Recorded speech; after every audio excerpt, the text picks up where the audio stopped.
Hotel Echo Lima Lima Oscar.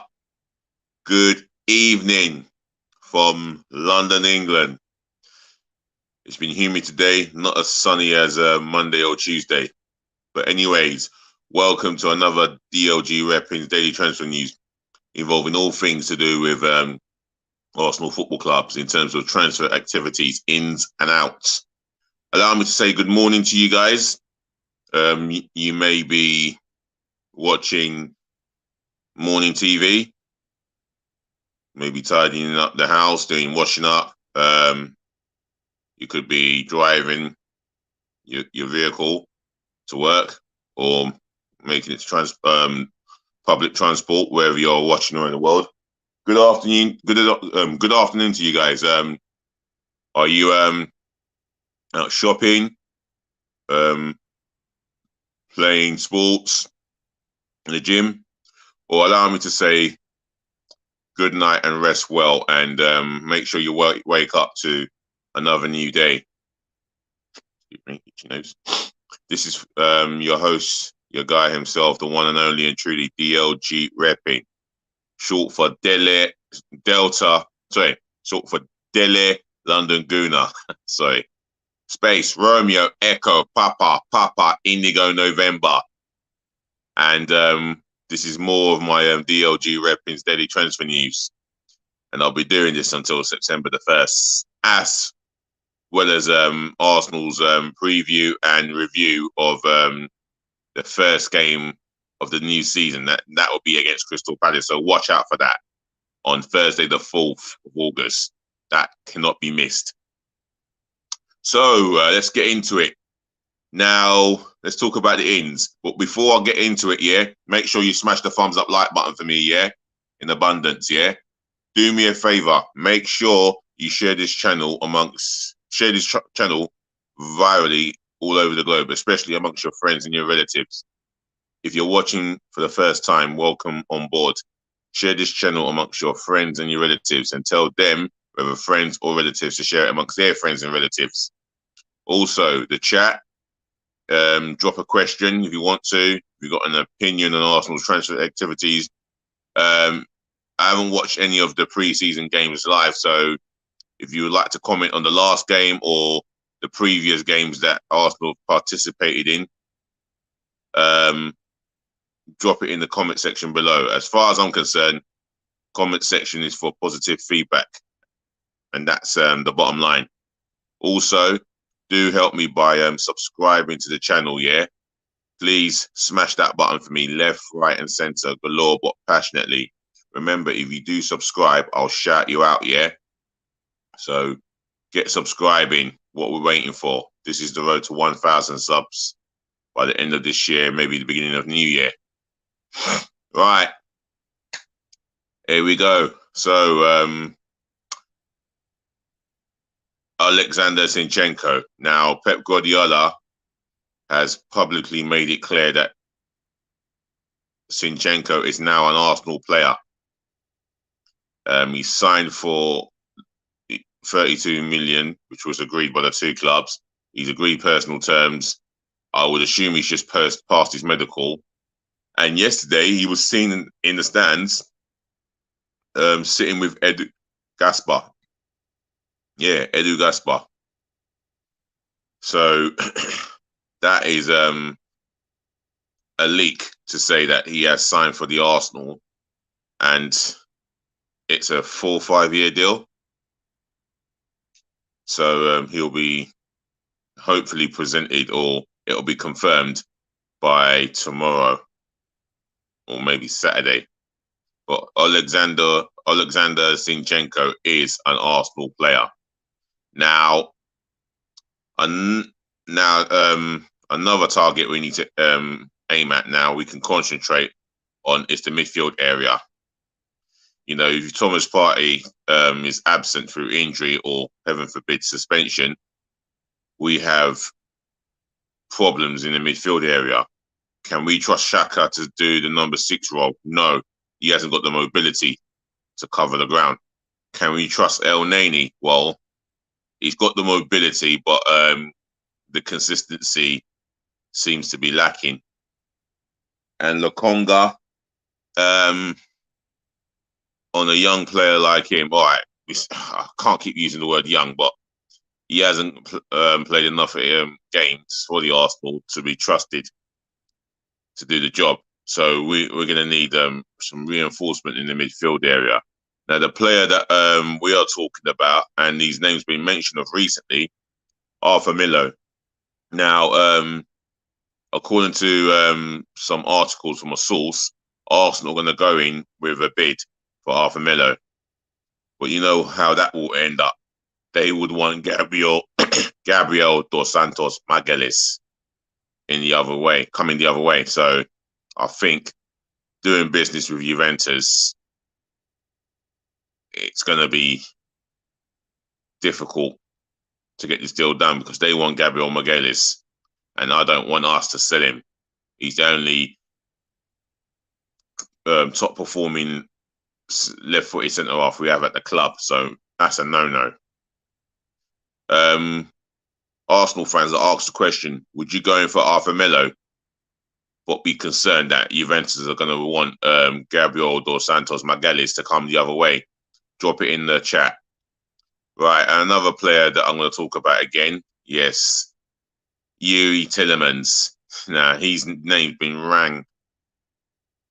been branded all over social media amongst Arsenal fans. Now, get this. I'm hearing Arsenal will need to get rid of the outgoing players that are on the transfer list. The outgoing players that played in the friendly against Orlando, Everton, and Nuremberg. Well, why has it taken this long for them to get rid of one player? Can someone tell me? Maybe the viewer who's just viewed me can tell me. How has it come down to the fact that it's taken so long to get rid of an Arsenal player? The only one we've got rid of in anger is Guendouzi, and that is a mistake on its own. That's with him getting rid of him, that weakens the midfield enough. You know, that's like if you get rid of Partey, that's like almost 80% of the midfield gone. That's how highly I rate the guy, Partey. Now, for me, we need reinforcement in that midfield, as I've said. Let's get the money. We've got the money. We shouldn't be waiting on outgoings. We can deal with the outgoings separately. And I don't want to get to September the 1st and we are finding ourselves getting rid of our dead wood. It should happen now within this transfer window. What is going on, Edu, Josh Kroenke, Vinay Venkatesham? Sort it out quickly, for peak's sakes. I'm still frustrated that we've got issues of getting outgoing players out. Yes, some of them carry heavy wages. I get that, but that's besides the point. Right, another player I would like to talk about is Sergej Milinkovic-Savic. Now, I'm all for a box-to-box athletic mobile type of player, midfield player. I've heard rave reviews about him. When his coaches or reporters are speaking of him, especially someone like Fabrizio Romano, they speak very highly of him. But for Arsenal to pay up to 70 to 80 euros, 80 million euros, I don't think Arsenal are interested. And I do not believe, I know Arsenal won't pay that.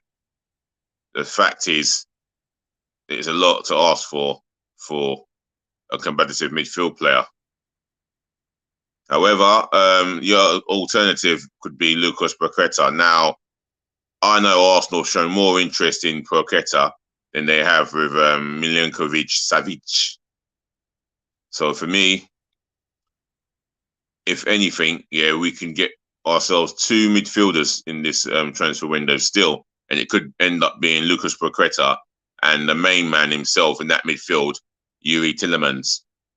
Now that is I'll be happy with those. Well, I'll be happy with Youri Tielemans, 25 years old, proven Premier League winner, FA Cup winner, goal scorer, goal scorer of a screamer in the FA Cup final for Leicester.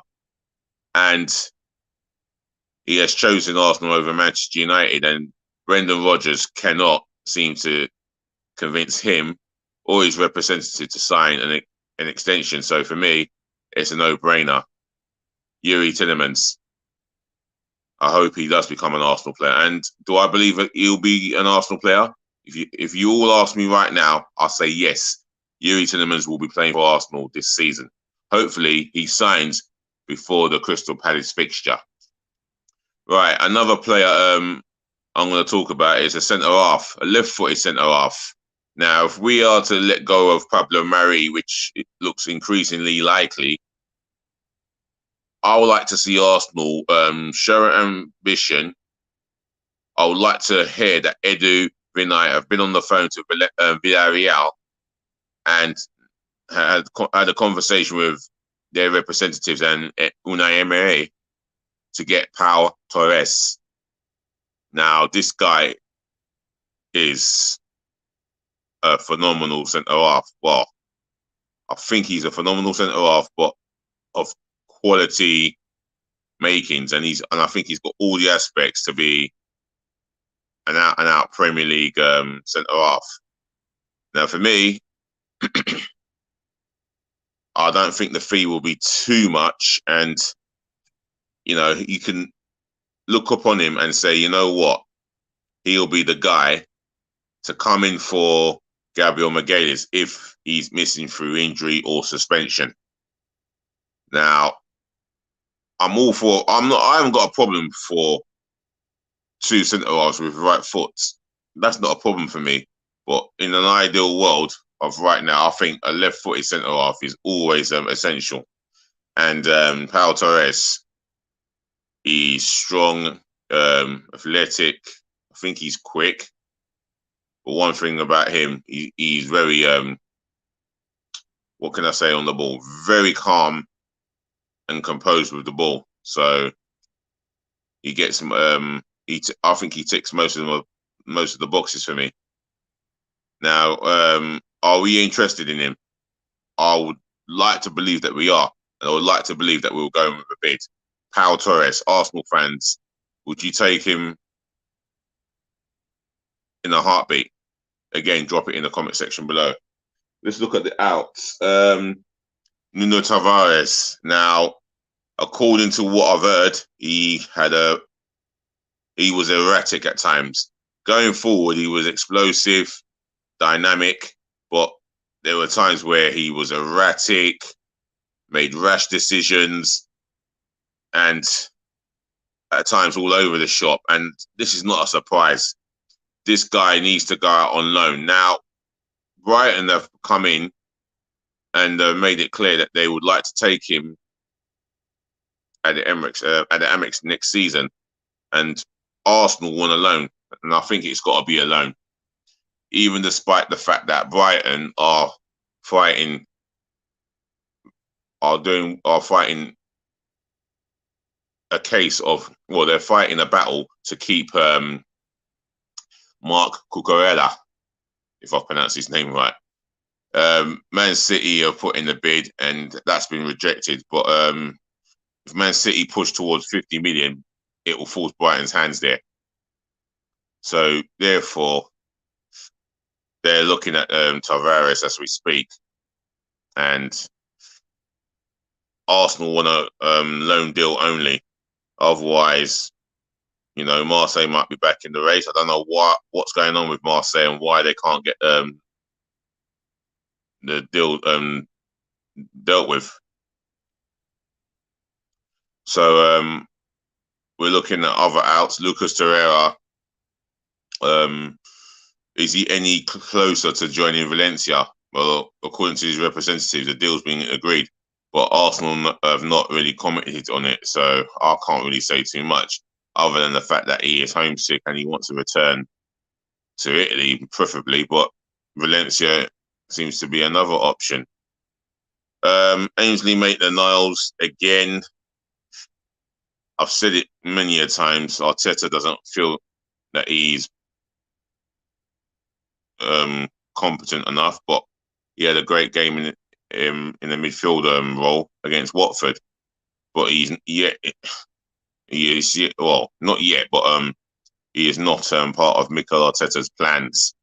Another player I'm going to talk about, Hector Bellerin. Now, he featured in the last game, and the only reason why some of these fringe players like Bellerin, Maitland-Niles, some of these players that are on the transfer list had played against Orlando and Everton is due to the fact that you need to get, well, you may need to get some of these players fit for the new clubs, you know, and get some valuation out of them. I don't know how it goes, but for one thing for sure, we won't be seeing them in the Premier League, and I don't think we'll be seeing them in an Arsenal shirt again until the club decides we're going to sell some players. Well, start selling players. And I mean, we're going to have to start selling players. And Hector Bellerin is not going to be fully committed to playing for Arsenal. He's even stated himself that he wants to leave and he would like to go to Real Betis. The problem is Betis haven't got the cash up front, so they're gonna have to sell players to fund the Bellerin move, and that will be the reality. Or they could lose that to Atletico Madrid because they're definitely looking at his signature. The other player that I'm going to talk about as well on my list here is Pablo Maria. I've spoken about him, and he said that well, it's been said that he will be on his way out of Arsenal, and his representatives are looking for clubs in Italy. That's his preferred destination. So yet again, Arsenal have a game against Chelsea. I wish them all the best of luck again. It will be the test, and according to reports, Saliba and Gabriel Jesus are really impressed. So I'll say to both of them, keep it going. And I believe Saliba will definitely knock Ben White off his perch, and he'll be the main right-footed centre-half alongside Gabriel dos Santos Magalhães. So, guys, let's end it here and say, ladies to the gentlemen, to the boys, to the girls, I thank you for listening. Thank you for watching. I thank you for tuning in. Also, saving the best to last, as I always do. Thank you so much for putting up with me. I'll be here again tomorrow, hopefully tomorrow afternoon. If I'm not, then it's going to be tomorrow evening. Until then, peace, love, and bless again. Remember to always look after your friends, look after your families, and do look after yourself. Stay safe. If it's really hot in the country of your living, wherever you're watching around the world, do drink lots of water. And hopefully tomorrow or Saturday, I will do an upgrade of this channel and try and decorate it up with some outstanding editing. That's what I look forward to doing. Until then, I'm out of here. Please just remember to be nice. And remember, DLG Reppin'S always going to talk to you again. But be nice.